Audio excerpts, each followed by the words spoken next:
Un saludo a todos los seguidores del canal. En este video hablaremos un poco de la edad de oro del juguete mexicano, que bien pudo abarcar entre 1940 y 1994, un tiempo de gran crecimiento económico nacional para las viejas fábricas de juguetes como Lili Ledy o Juguetes en Sueño, y muchos otros artesanos y dueños de talleres mexicanos que nos traían juguetes memorables y tradicionales de nuestro hermoso país, los cuales los niños de esas épocas no paraban de jugarlos, y que tuvo lamentablemente una gran caída cuando el Tratado de Libre Comercio con América del Norte entró en vigor y prácticamente aplastó la industria juguetera mexicana casi en su totalidad. Un paso más con firmeza. Seguros, con apego a nuestra Constitución y respeto a nuestra soberanía. Han concluido ya los acuerdos paralelos del Tratado de Libre Comercio. Tratado de Libre Comercio. Un paso más. Comenzaremos el viaje en los años de 1940, cuando esta industria apenas empezaba, y expliquemos un poco cómo funcionaban las cosas antes y cómo es que se dio la época de oro. En aquellos años, el gobierno apoyaba mucho a las fábricas nacionales. La estrategia que obligó a que los productos fueran fabricados en México se conoce como modelo de sustitución de importaciones. Y este no fue un simple acuerdo, sino un sistema diseñado para cerrar las fronteras a productos externos y forzar el nacimiento de una industria propia, y así crear un país más autosuficiente.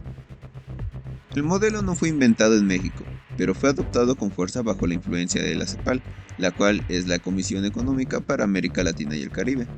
Raúl Prebisch, un economista argentino, propuso que los países latinoamericanos debían dejar de ser solo exportadores de materias primas e industrializarse para no ser esclavos de los precios internacionales. Uno de los presidentes impulsores que inició formalmente fue Manuel Ávila Camacho, que duró de 1940 a 1946 en su presidencia. Después se consolidó con Miguel Alemán Valdés y alcanzó su esplendor con Adolfo López Mateo. El objetivo no era otro más que la independencia económica. El gobierno mexicano utilizó tres herramientas principales para impedir que juguetes extranjeros como los de Estados Unidos entraran al país. En primera tenemos los permisos previos de importación. No bastaba con pagar impuestos, se necesitaba un permiso de la Secretaría de Economía, y si en México ya existía una fábrica nacional que hacía algo similar a lo que esta empresa extranjera quería hacer, aunque fuera de menor calidad, el gobierno negaba el permiso, teniendo como resultado que si querían vender un muñeco en México, tenían que poner una fábrica aquí o darle la licencia a un mexicano.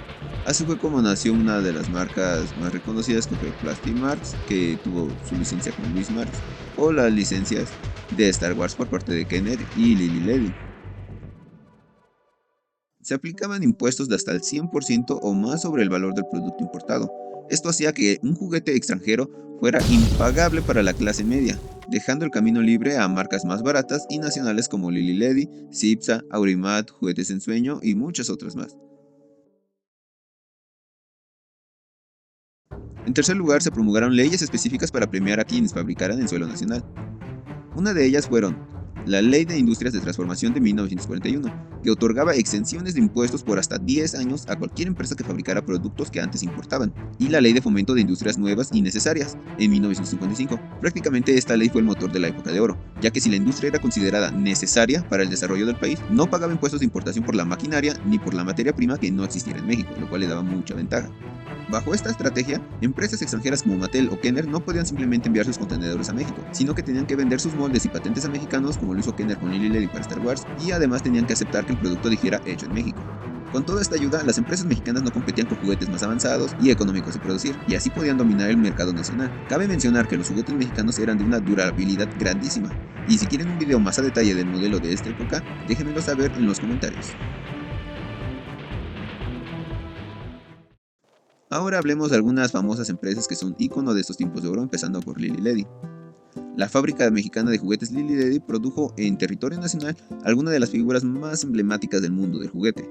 A casi 40 años de la extinción de la fábrica Lili Ledy, hoy es considerada una fábrica de culto en el mundo del juguete mexicano, y muchos coleccionistas de juguetes tienen por lo menos una de estas piezas, las cuales son caras y cada vez difíciles de conseguir, ya que, bueno, ya tienen mucho tiempo.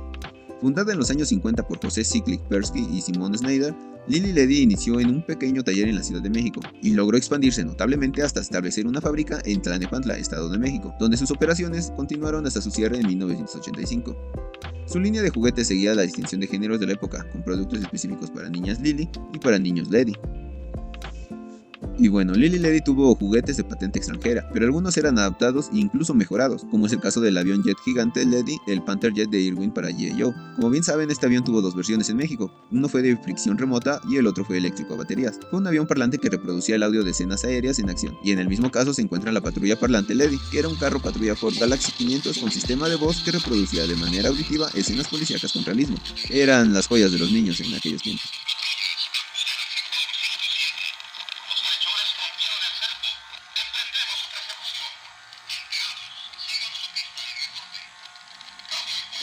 Además estaba el robot de la serie televisiva estadounidense Perdidos en el Espacio, y aunque la empresa cerró una década antes del Tratado de Libre Comercio, fue debido a que el nuevo propietario americano no pudo más con las demandas de sus trabajadores, que querían un aumento salarial, y además de que para esa época ya estaban entrando juguetes extranjeros al país, gracias a un tratado previo, por lo que la competencia estaba creciendo significativamente, y la ganancia era cada vez menor, así que, bueno, fue destruida por este tipo de tratados de libre comercio y tal vez su falta de innovación.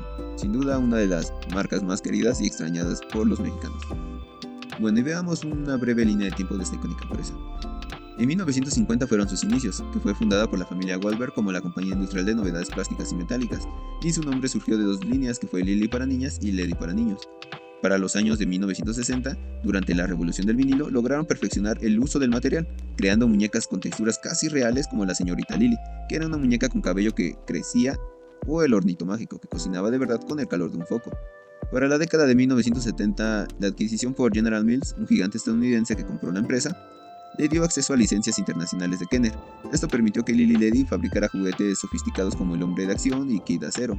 Entre 1977 y 1983 fue la era de Star Wars, ya que Lili Ledy obtuvo la licencia para fabricar figuras de la Guerra de las Galaxias. Y debido a que los moldes de Kenner no llegaban a tiempo, los ingenieros mexicanos crearon sus propios moldes y pinturas, resultando en las famosas variantes mexicanas como el Yoda de cabeza más clara, que hoy valen miles de dólares. Y finalmente en 1985 fue su cierre abrupto. Como mencionamos antes, no fue por el Tratado de Libre Comercio de América del Norte, sino por una huelga sindical que duró meses, y los dueños, ya cansados del conflicto, decidieron liquidar la empresa y destruir gran parte de la maquinaria en moldes para no ceder ante las demandas, aparte de la creciente competencia que ya estaba entrando al país.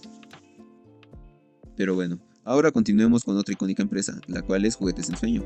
Ensueño fue una marca 100% mexicana que se encargaba de crear juguetes, distribuirlos y exportarlos. Comenzó operaciones en la Ciudad de México, en ese entonces Distrito Federal, en el año 1957, con un pequeño horno para moldear juguetes, como la mayoría.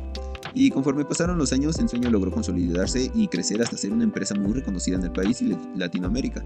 Y como casi todas las empresas de la época, se enfocó en el uso de vinilo y polietileno para crear muñecas básicas y figuras de plástico inyectado, aprovechando las leyes de sustitución de importaciones. Y bueno, aquí quiero hacer una pausa, ya que cabe mencionar que esas empresas no solo producían y distribuían en territorio nacional, sino que también exportaban a muchos países latinos y algunos europeos, teniendo como ejemplo países como El Salvador, Colombia, Venezuela, Puerto Rico, Guatemala, Ecuador, etcétera, etcétera. Y bueno, a diferencia de Lili Ledy, Ensueño fue el rey de los juguetes tecnológicos y las licencias de TV durante los años 70 y 80. Muñecos y juguetes Ensueño en los años 70 obtuvieron también algunas licencias de Mego, que era una compañía que estaba en Nueva York, Estados Unidos, para distribuir sus productos en México. Para la década de 1960 y 1970 tuvo su expansión y las muñecas, ya que Ensueño compitió directamente con Lili Ledy en el mercado de niñas, y su gran éxito fue la línea de muñecas que caminaban o lloraban mediante mecanismos de cuerda o pilas simples.